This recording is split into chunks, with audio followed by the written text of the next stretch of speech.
नमस्कार, बहुत स्वागत है आपका इंडिया वॉइस में। मैं हूं आपके साथ प्रज्ञा मिश्रा। वक्त हो चला है उत्तर प्रदेश के इस खास बुलेटिन का, तो शुरुआत करते हैं पहली खबर के साथ। उत्तर प्रदेश विधानसभा का मानसून सत्र आज से शुरू हो गया, लेकिन सत्र शुरू होते ही सियासी तापमान भी बढ़ गया। आपको बता दें, सदन की शुरुआत हंगामे के साथ हुई। विपक्ष ने कई मुद्दों को लेकर सरकार पर सवाल उठाए, तो सत्ता पक्ष ने भी अपने जवाबों के लिए कमर कस ली। दिवंगत पूर्व विधायक आलम बदी को श्रद्धांजलि देने के बाद आपको बता दें, विधानसभा की कार्यवाही मंगलवार तक के लिए स्थगित कर दी, लेकिन बाहर सियासी बहस तेज हो चुकी है। अब नजरें इस बात पर है कि आने वाले दिनों में विधानसभा में जनता से जुड़े मुद्दों पर कितनी चर्चा होगी और कितना सियासी टकराव जो है वो देखने को मिलेगा। इसी को लेकर कई प्रतिक्रियाएं भी सामने आई हैं, जिसमें सीएम योगी आदित्यनाथ ने विधानसभा में क्या कुछ कहा, सबसे पहले वो सुना देते हैं। निर्वाचन क्षेत्र जखनिया गाजीपुर से इस सदन के माननीय सदस्य के रूप में निर्वाचित हुए थे। श्री जगन्नाथ चौधरी जी निर्वाचन क्षेत्र केराकत, जिला जौनपुर से 1993 में इस सदन के माननीय सदस्य के रूप में निर्वाचित हुए थे।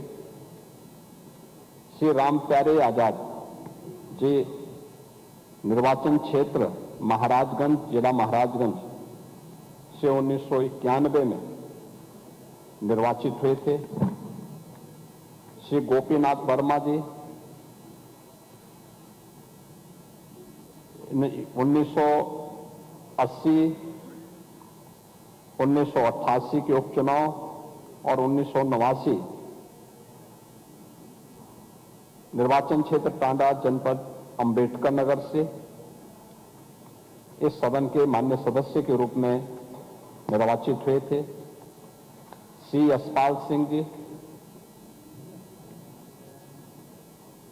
निर्वाचन क्षेत्र श्योहरा जनपद बिजनौर से 2007 में निर्वाचित हुए थे। श्री राधेश्याम भारती जी सिराथू विधानसभा क्षेत्र जनपद प्रयागराज से 1989 में इस माननीय सदन के लिए निर्वाचित हुए थे। श्री संग्राम सिंह जी 2007 में और उससे पहले 1996 में निर्वाचन क्षेत्र नवाबगंज, जिला बाराबंकी से इस माननीय सदन के लिए निर्वाचित हुए थे। श्री हरिनारायण राजभर जी 1991 और 1996 के मैं इन निर्वाचन क्षेत्र सियर, जिला बलिया से विधानसभा के सदस्य के रूप में और 2014 में 16वीं लोकसभा के भी माननीय सदस्य के रूप में इनका निर्वाचन हुआ था। भारतीय जनता पार्टी और भारतीय जनता पार्टी के साथ रहने वाले सबके सब अधर्मी हैं। जिन्होंने राम को भी नहीं छोड़ा हो तो फिर वो किसी को नहीं छोड़ सकते हैं। वो आप लोगों को भी, आपके मालिक को भी नहीं छोड़ सकते। तब मैं बता नहीं, भ्रमित और असमंजस में रहने वाला विपक्ष मुद्दा विहीन विपक्ष है। इसके पास कोई मुद्दे नहीं है। कारण ये केवल अपनी टीआरपी और चर्चा में रहने के लिए इस तरीके के गलत कृत्य कर रहा है। देखिए, उसके पास कोई मुद्दे ही नहीं है। विपक्ष मुद्दा विहीन है, इसीलिए पहले दिन से ये कहना शुरू कर देना कि सदन चलेगा नहीं, तो उसका ये सोच रहती है कि सदन किसी तरीके से ना चले, क्योंकि उसके पास मुद्दे हैं नहीं और मुद्दा विहीन होने के कारण ही वो जनता को भटकाने का काम करता है और किसी तरीके से सदन की कार्रवाई में बाधक बने, ये विपक्ष का काम रहता है। अभी तो प्रथम दिन है, उनको आना चाहिए था, आकर के अपनी बात रखते और ज्यादा से ज्यादा सदन चलाने के लिए उसमें अपनी बात को प्रमुखता से रखें। लेकिन जैसा कि आपने कहा, प्रथम दिन से वो ये ऐसा कहना शुरू कर देते हैं कि सदन नहीं चलेगा। ये उनकी सोच उजागर करती है। सदन में कोई हंगामा नहीं हुआ। आज शोक प्रस्ताव आया था और समाजवादी पार्टी के माननीय सदस्य का निधन के उपरांत शोक प्रस्ताव पास हुआ और 21 अन्य हमारे पूर्व माननीय सदस्य विधानसभा का जो निधन हुआ था उस पर शोक प्रस्ताव पास हुआ है और समवेत शोक संवेदनाएं संबंधित परिवारों को हम सब भेज रहे हैं। और हमारी जो पूरी सरकार है वो हमेशा दुखी परिवारों के साथ खड़ी रहती है। जहां तक बजट, ये अनुपूरक बजट का सवाल है, कल प्रस्तुत होगा और प्रदेश के चतुर्मुखी विकास के लिए प्रतिबद्धता हमारी सरकार ने दोहराई है और हम सब मिलकर के अपने राज्य को नंबर 1 पर लाए। समाजवादी पार्टी कांग्रेस ने जो फूहड़ मजाक किया है, ये सनातन संस्कृति से। अब रुक कर लेते हैं अगली खबर की। विधानसभा का मॉनसून सत्र शुरू होते ही समाजवादी पार्टी के विधायकों ने जोरदार हंगामा किया। इस दौरान सत्र को स्थापित किया गया। वहीं जब यूपी के मंत्रियों से बातचीत की गई तो उनका कहना था कि समाजवादी पार्टी के लोग सिर्फ हंगामा करना चाहते हैं, मुद्दों को लेकर कोई बात नहीं करना चाहते। सरकार हर मुद्दे पर बात करने के लिए तैयार है, अगर वो बात करना चाहे तो हमें कोई दिक्कत नहीं है। इसी मुद्दे पर हमारे संवाददाता ने जयवीर सिंह से खास बातचीत की, चलिए आपको सुनवाते हैं। कैबिनेट मंत्री जयवीर सिंह जी हमारे साथ मौजूद। सर, आज सत्र का पहला दिन था, लगातार विपक्ष की तरफ से हंगामा किया जा रहा है। देखिए, नए के बाद मुद्दा है ना, विषय है प्रदेश का विकास इन्हें स्वीकार नहीं, प्रदेश में लोक कल्याण जनता ने स्वीकार नहीं। हंगामा खड़ा करने का इनका हमेशा चाल चरित्र चेहरा रहा है। मैं समझता हूँ कि अगर इनका कोई ठोस विषय है, ठोस बातें हैं, तो नियमों के अंतर्गत सदन में लेके आएंगे। सरकार हर विषय पर, हर मुद्दे पे इनको जवाब देने के लिए प्रतिबद्धता के साथ काम करेगी। सर, लगातार चाहे चढ़ावा चोरी हो या नीट पेपर की जो भी परीक्षा, विषय उसको हो लेकर लेके के आए, नियमों के अंदर लेके आए, जवाब देंगे। सर, अनुपूरक बजट पेश किया जाएगा, लेकिन विपक्ष के कह रहे हैं कि ये पहला बजट खर्च नहीं कर पाए, फिर से बजट अपने चुनाव के लिए पेश करें। बजट का प्रॉपर सदुपयोग का ही परिणाम है कि 9.5 सालों में प्रदेश का अद्भुत अभूतपूर्व विकास भी हुआ है, प्रदेश की सूरत और सीरत बदली है, और वही हिंदुस्तान का ग्रोथ इंजन बनता हुआ उत्तर प्रदेश आगे बढ़ रहा है। धन्यवाद सर। वीडियो जर्नलिस्ट हरीश साथ, बसंत मिश्रा, इंडिया वॉइस, लखनऊ। उत्तर प्रदेश सरकार में कैबिनेट मंत्री। अब रुक कर लेते अगली खबर की। सावन के पावन महीने में कांवड़ यात्रा पूरे उत्साह के साथ जारी है। हरिद्वार से गंगा जल लेकर लौट रहे शिव भक्तों का जगह जगह स्वागत किया जा रहा है। मेरठ के शिवाजी चौक पर पुलिस ने कांवड़ियों के लिए भंडारे का आयोजन कर भोजन, पानी और अन्य सुविधाएं भी उपलब्ध कराई हैं। श्रद्धालुओं ने इस पहल की सराहना करते हुए पुलिस के सेवा भाव की प्रशंसा भी की। कांवड़ियों ने योगी सरकार की सुरक्षा, ट्रैफिक और यात्रा व्यवस्थाओं को भी बेहतर बताया। प्रशासन और पुलिस पूरी यात्रा के दौरान सुरक्षा और सुविधाएं सुनिश्चित करने के लिए लगातार मुस्तैद हैं। इसी खबर पर विस्तार से जानकारी दे रहे हैं हमारे संवाददाता। उनका पहला सोमवार और पहले सोमवार को ही मंदिरों में लंबी लंबी जो कतारें वो देखने के लिए मिल गई हैं। मेरी मौजूदगी इस वक्त मेरठ के प्राचीन मंदिर बाबा ओगरनाथ मंदिर के बाहर मैं मौजूद हूँ। यहाँ पर लंबी लंबी कतारें आप देखने को मिल सकती हैं। आप देख सकते हैं मेरे पीछे लगातार लंबी लंबी कतारें बाहर से ही लगनी शुरू हो गई हैं और अंदर तक ऐसे ही लोग जा रहे हैं और अपना जलाभिषेक कर रहे हैं। अगर बात करें तो सुरक्षा व्यवस्था की, यहाँ पर लगातार सुरक्षा व्यवस्था के पुख्ता इंतजाम किए गए हैं। अभी खुद ही मेरठ जोन के एडीजी भानु भास्कर ने जलाभिषेक किया है और पूरी सुरक्षा व्यवस्था का जायजा लिया है। बात करें मंदिर समिति की, तो मंदिर समिति भी लगातार सुरक्षा व्यवस्था की जो व्यवस्था में उसमें लगी हुई है और जो इस बार 30 वॉलंटियर जो लगाए गए हैं, जो सिविल वॉलंटियर हैं, वो भी लगातार कांवड़ मार्ग से लेकर और मंदिर प्रांगण तक लगातार अपना कार्य कर रहे हैं। और मंदिर प्रांगण के अंदर एक बड़ा सीसीटीवी कंट्रोल रूम भी बनाया गया है जो पूरे मंदिर प्रांगण की और आसपास के एरिया को कवर कर रहा है, उसकी निगरानी कर रहा है। पुलिस प्रशासन के द्वारा 500 मीटर दूरी पर ही लोगों के जो वाहन उनको रोक दिया गया है ताकि किसी प्रकार की कोई भीड़ भाड़ ना हो पाए। मंदिरों में सुबह से ही लाइन लगनी शुरू हो गई है और बाबा ओगरनाथ मंदिर में इस वक्त मैं मौजूद हूँ। यहाँ पर हर हर महादेव के जयकारे लगाए जा रहे हैं और बाबा भोलेनाथ का जलाभिषेक किया जा रहा है। लगातार इसी तरीके से अब ये जो भीड़ है लगातार बढ़ती जाएगी। जैसे जैसे ही धूप बढ़ रही है ऐसे ऐसे ही भीड़ बढ़ रही है। मेरठ से इंडिया वॉइस के लिए अली मेहंदी। अब रुक कर लेते हैं अगली खबर की। संसद में हिंदुत्व और धार्मिक आस्था को लेकर कथित टिप्पणी पर सियासी और सामाजिक विवाद जो है वो गहराता जा रहा है। आपको बता दें, कानपुर में विश्व हिंदू परिषद ने कांग्रेस नेता राहुल गांधी और सांसद पप्पू यादव के खिलाफ मोर्चा खोलते हुए पुलिस कमिश्नर से एफआईआर दर्ज करने की मांग की है। आपको बता दें, विश्व हिंदू परिषद के कानपुर जिला मंत्री युवराज सिंह के नेतृत्व में एक प्रतिनिधि मंडल ने पुलिस कमिश्नर को प्रार्थना पत्र सौंपा।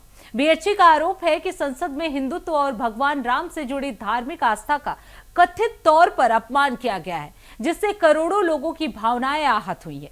युवराज सिंह ने कहा कि भगवान राम भारत की आस्था और सांस्कृतिक पहचान के प्रतीक है और संसद जैसे सर्वोच्च लोकतांत्रिक मंच पर इस तरह की कथित टिप्पणी अस्वीकार्य है।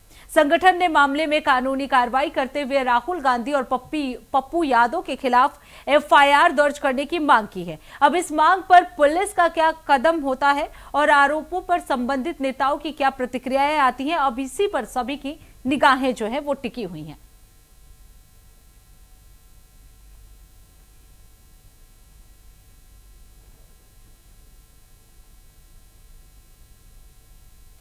यूपी में कांवड़ यात्रा पूरे उत्साह और श्रद्धा के साथ जारी है। आपको बता दें, प्रयागराज से लेकर मुजफ्फरनगर तक शिव भक्तों में जबरदस्त जोश देखने को मिल रहा है। कई जगहों पर कांवड़ियों का भव्य स्वागत भी किया जा रहा है। आपको बता दें, मुजफ्फरनगर में श्रद्धालुओं पर फूलों की बारिश कर उनका अभिनंदन किया गया। यात्रा को सुरक्षित और सुचारू बनाए रखने के लिए पुलिस और प्रशासन पूरी तरह से अलर्ट मोड पर है। वहीं प्रमुख मार्गों पर सुरक्षा के कड़े इंतजाम किए गए हैं। ट्रैफिक डायवर्जन और निगरानी की व्यवस्था भी की गई है। योगी सरकार की तैयारियों और सुविधाओं से कांवड़ यात्री संतुष्ट नजर आ रहे हैं। इसी पर बनी हमारी ये खास रिपोर्ट, चलिए आपको दिखाते हैं। यूपी में अब कांवड़ यात्रा के रंग दिखने लगे हैं। सड़कों से लेकर घाटों तक शिव भक्तों के बम बम भोले की गूंज है। यूपी सरकार की तैयारियां देखकर कांवड़ियों का जोश भी हाई हो गया है। वहीं पुलिस प्रशासन भी पूरी तरह से अलर्ट नजर आ रही है। इन दिनों प्रयागराज में कांवड़ियों का हुजूम देखने को मिल रहा है। दशाश्वमेध घाट पर बड़ी संख्या में शिव भक्त आ रहे हैं, पूजा पाठ कर रहे हैं और संगम से जल लेकर काशी के लिए रवाना हो रहे हैं।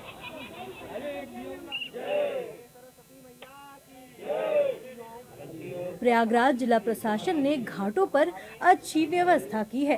साथ ही कांवड़ मार्ग पर भारी वाहनों का प्रवेश रोककर रूट डायवर्जन लागू किया है, जिससे कांवड़ियों को चलने में कोई दिक्कत ना हो। प्रयागराज में सरकार की तैयारियों से शिव के दीवाने खुश नजर आ रहे हैं और योगी सरकार की जमकर तारीफ कर रहे हैं। यहाँ पर आए हैं, घाट पे जल भरेंगे, यहाँ से काशी विश्वनाथ जाएंगे। यहाँ की व्यवस्था जो भी है अच्छी है और जहाँ तक जाना भी हमको है तो रूट भी इस शासन में बहुत अच्छा है। ये हम काशी विश्वनाथ जा रहे हैं और यहाँ बहुत अच्छी व्यवस्था है। ये बाबा योगी जी के कृपा से यहाँ पे बहुत अच्छी व्यवस्था किए हैं और रास्ते में भी जो रूट बनाए हैं, ये कांवड़िया के लिए स्पेशल रूट बनाए हैं। प्रयागराज की तरह मुजफ्फरनगर में भी अद्भुत नजारा देखने को मिल रहा है। शिव चौक पर कांवड़ियों पर फूलों की बारिश हो रही है। बड़े बड़े अधिकारी ग्राउंड जीरो पर नजर आ रहे हैं। वहीं एडीजी भानु भास्कर ने भी मुजफ्फरनगर में कांवड़ व्यवस्थाओं का जायजा लिया। सरकार और प्रशासन की यही कोशिश है कि शिव भक्तों को कोई दिक्कत न आए।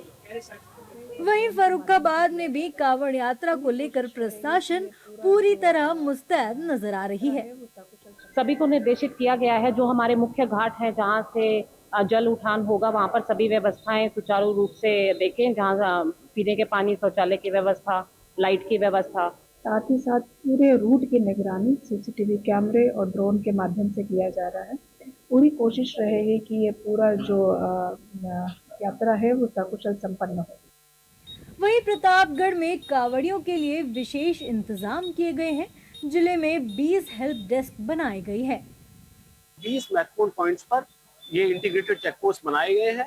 इन इंटीग्रेटेड चेक पोस्ट का उद्देश्य है कि यहाँ पर जो पुलिस विभाग के कर्मी के अलावा भी प्राथमिक उपचार की सुविधा भी उपलब्ध रहे और पूरे सावन मास के दौरान जो कांवड़िए हैं उनकी कांवड़ यात्रा का सुगम व सफल संचालन हो सके। कुलगाम हमले के बाद यूपी में हाई अलर्ट भी है। वहीं कांवड़ यात्रा को लेकर पुलिस और भी ज्यादा सजग हो गई है और सभी विभाग आपस में कोऑर्डिनेशन के साथ तैयारियां कर चुके हैं और जो लास्ट मोमेंट पर जो ब्रीफिंग रिहर्सल्स हैं वो भी हम लोग कर रहे हैं और सभी तैयारियां हैं। हम आश्वस्त हैं कि पूरे पर्व को बहुत अच्छी तरीके से संपन्न करेंगे। कांवड़ यात्रा को लेकर पुलिस प्रशासन पूरी तरह कमर कसे हुए है। वहीं शिव भक्तों को भी सरकार की तैयारियां पसंद आ रही हैं। अब जैसे जैसे सावन की शिवरात्रि करीब आएगी, सड़कों पर कांवड़ियों की संख्या भी बढ़ती जाएगी।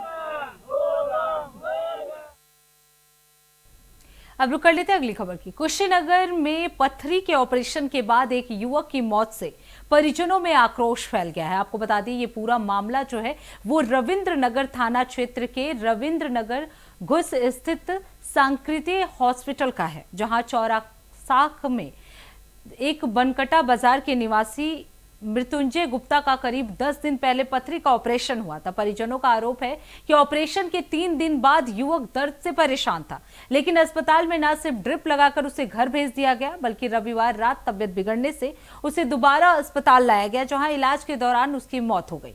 परिजनों ने अस्पताल पर लापरवाही और गलत इलाज का आरोप लगाते हुए हंगामा किया। देखिए हमारे संवाददाता अनुराग तिवारी की ये रिपोर्ट। कुशीनगर के रविंद्र नगर थाना क्षेत्र के रविंद्र नगर धूस पर स्थित एक निजी अस्पताल में उस वक्त हंगामा हो गया जब एक युवक की अस्पताल के अंदर दर्द से तड़प तड़प कर मौत हो गई। बताया जा रहा है कि 10 दिन पहले युवक पथरी के ऑपरेशन के लिए अस्पताल में गया था। ऑपरेशन होता है और उसके बाद वो घर जाता है और 10 दिन के बाद जैसे उसे पुनः दर्द शुरू होता है तो उसके बाद वो उस निजी अस्पताल में फिर पहुंचता है और जहां इलाज के दौरान उसकी मौत हो जाती है, जिसके बाद से परिजनों का गुस्सा फूट पड़ता है और परिजन अस्पताल के बाहर सौ रखकर प्रदर्शन करना शुरू कर देते हैं। फिलहाल रविंद्र नगर थाने की पुलिस पहुंचती है और परिजनों का गुस्सा पुलिस पर भी फूट पड़ता है और परिजनों और पुलिस के बीच धक्का मुक्की की भी तस्वीरें सामने आई हैं।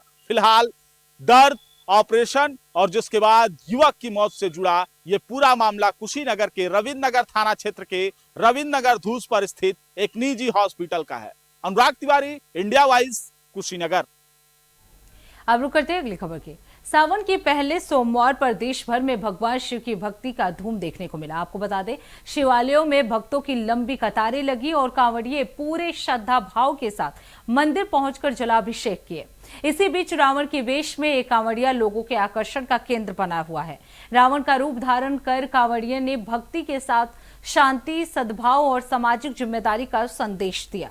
उसकी अनोखी कांवड़ यात्रा चर्चा का विषय बनी हुई है।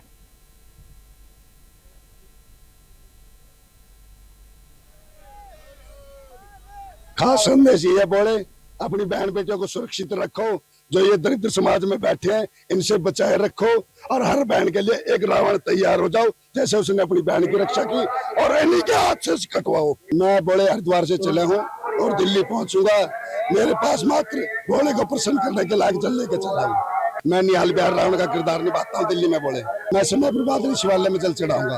ये मैंने 1 तारीख को जल उठाया था। बोले मूलचंद त्यागी पुष्पक विमान इसलिए लेके आए बोले क्योंकि कभी कभी शिव जी भगवान नीचे उतर जाते हैं ना, तो अब की बार उतरना नहीं, सीधा लेके जाना दिल्ली।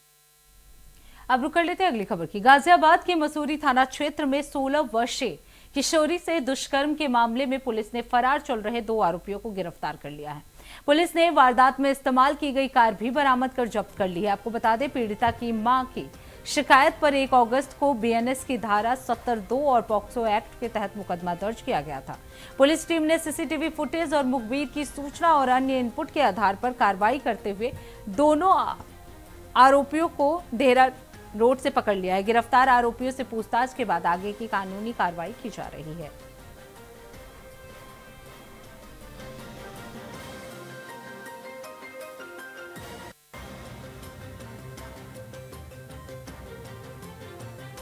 के मसूरी क्षेत्र से एक सनसनीखेज वारदात सामने आई है, जहां पर एक 16 वर्षीय बालिका के साथ दुष्कर्म करने का मामला सामने आया है। मामला बीते 27 जुलाई का है, जब बालिका जो अपने घर से निकल के बाहर जाई, किसी काम से गई, तो वहां वह शाम तक जब घर पे नहीं लौटी तो उसने अपनी मां से आकर बताया कि चलती कार में उसके साथ 2 युवकों ने जो है उसके साथ बदतमीजी करी है। गैंगरेप की वारदात जो सामने आई है। वहीं बीते 1 अगस्त को जो है गाजियाबाद के थाना मसूरी पुलिस ने इस पर मुकदमा दर्ज करते हुए 2 आरोपियों को गिरफ्तार किया है, जिनकी पहचान जो है मुजाहिद और सलीम अख्तर देहपा पिलोखा के क्षेत्र के रहने वाले हैं। वहीं जब इनसे पूछताछ की गई तो पता चला कि चलती हुई कार में इन्होंने जो है युवती के साथ जो है गैंगरेप का एक जैसी घिनौनी हरकत की थी, जिस पर पुलिस ने इन्हें मुकदमा दर्ज कर आगे जेल भेज दिया है और आगे की कार्रवाई प्रचलित है। गाजियाबाद से इंद्रेश शर्मा, इंडिया वॉइस। तो इसी के साथ उत्तर प्रदेश के इस खास बुलेटिन में बस इतना ही। देश दुनिया की तमाम बड़ी खबरों के लिए देखते रहिए इंडिया वॉइस। तब तक के लिए नमस्कार।